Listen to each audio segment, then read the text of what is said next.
সামাজিক ডিজিটাল মিডিয়ামের আত্মমগ্নতা থেকে নিজেকে উদ্ধার করে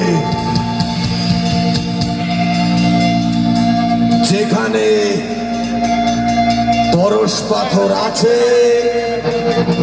সেটাকে গ্রহণ করতে হবে, জানতে হবে সংস্কৃতির কোথায় কোথায় আমাদের শেকড় আছে, আমাদের অহংকার আছে। আমি জানি বাংলার রক জনতা সেটা করে আসছে, কারণ এই অডিয়েন্স এটা রিগ্রেসিভ অডিয়েন্স না, এটা ফেসবুক না। যারা আমার সামনে আসে একটা প্রোগ্রেসিভ জায়গা থেকেই আসে, তারা আমার মুখোমুখি আমার চোখে চোখ রেখে দাঁড়াতে জানে, সেই মেরুদণ্ড তাদের আছে, তাদের কোনো ফেক প্রোফাইল হা হা হা হা হা লাগে না।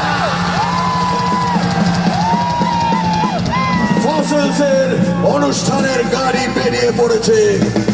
এই গাড়ি আপাতত চলবে এক স্টেশন থেকে অন্য স্টেশনে।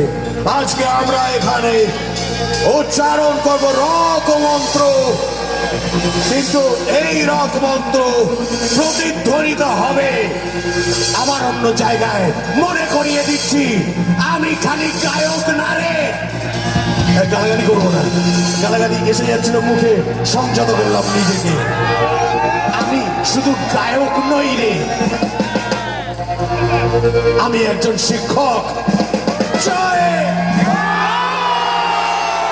জয় জয়।